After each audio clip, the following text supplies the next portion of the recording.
August 12, 2012, Valencia Airport in Venezuela. Heavy armed men hijack a private jet and load it with Red Cross bags. The content 1.5 tons of cocaine. Value about 100 million euros. The German captain of the aircraft and the crew have no choice but to start their engines. They are supposed to fly the drugs to West Africa. There were people standing with weapons in front of the pilot, and then we were told on the phone that if we do not fly away right now, we would be killed, as well as our families. At the same time, they were making the classic neck-cutting motion. They have all of our contact information and know exactly what we do and where we live. But the plan of the cocaine smuggler fails.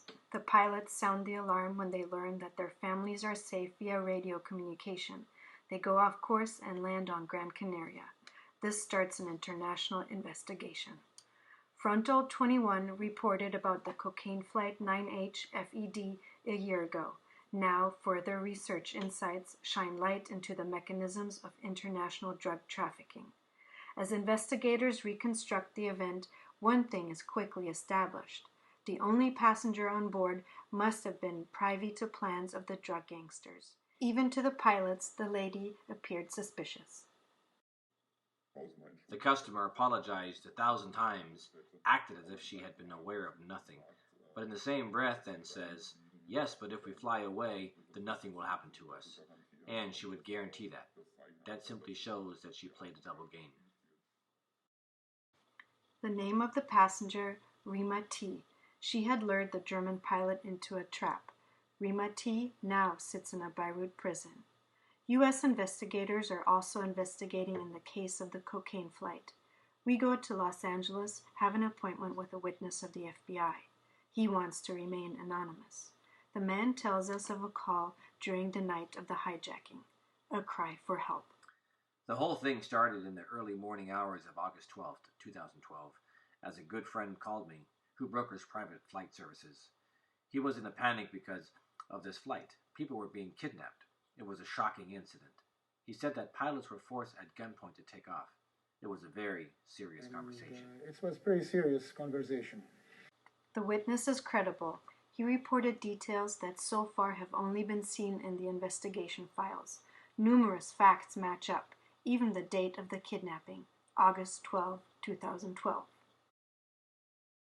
The informant remembers the phone conversation with his friend, the flight broker. I asked him, I said, how did the... I asked him how the hell he got into the situation. He explained that he had been first contacted by a man, and the man's name was Fidelio Cavalli, a Lebanese. Lebanese national. That's Fidelio Cavalli. The man knows how to celebrate. Parties with stars and starlets, with celebrities from the rich and famous, sports and Hollywood. Paris Hilton, Michael Schumacher, and Prince Harry. Often seen alongside Cavalli, one of the richest businessmen in the world, the head of the Arab Haptor Group, Mohammed Haptor.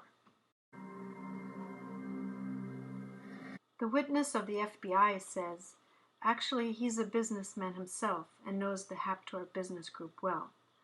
Therefore, he says, he has warned the Haptors before about Cavalli.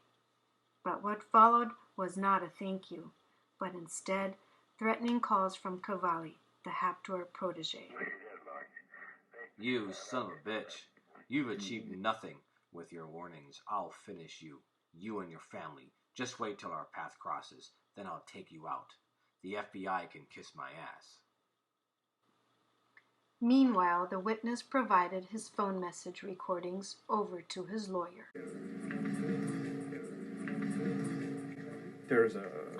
It's a national investigation.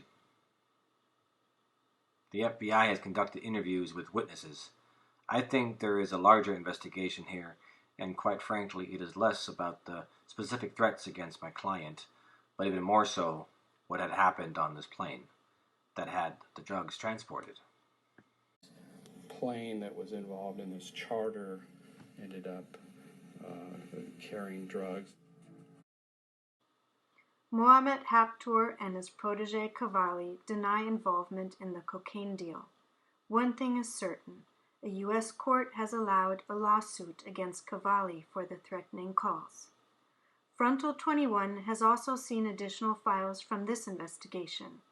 There is a suspicion. Cavalli allegedly chartered the hijacked airplane with the drugs. Cavalli was born in Lebanon. Rima T, the lure of the drug mafia who was on the plane, is a Lebanese woman. Is there a Lebanese network? We fly to Beirut. There is heightened security in front of the Lebanese anti-drug unit. We have an appointment with the top narcotics officers. Does he know Rima T, Cavalli, or other groups behind the trafficking of Flight 9H-FED? Ghassan Shamsuddin does not have to think twice. It was a large amount of cocaine. Rima T was an important member of the gang, around a certain Ali Kuleilat. Ali Kuleilat is the most dangerous drug trafficker in the world. He does not deal with 50, 100, or 200 kilograms.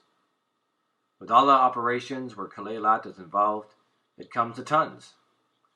That's what makes him so dangerous. Ali Kuleilat. For many years, Lebanese investigators search for evidence against him and his drug gang. They do interrogations and raids. In danger of being killed, the police accompanied them in their operations.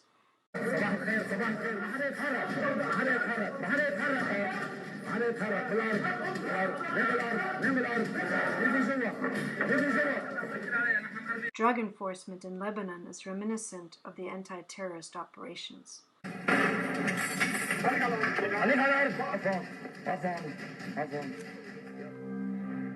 Lebanon is an ideal transit point for international drug trafficking.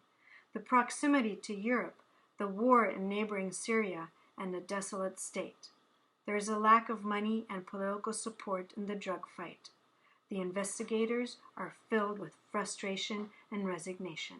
Here in Lebanon, unfortunately, our unit here in Lebanon does not have a single employee at many border points. And if we have no one there, then you cannot seize cocaine, and people cannot be arrested. Sometimes I think, with what we are doing, we might as well just stay at home. Prefer to stay in house, not doing our job. Over many years, Ali Kuleilat, the internationally wanted drug lord, was able to live a comfortable millionaire's life in the exclusive residential area 1 hour outside of Beirut.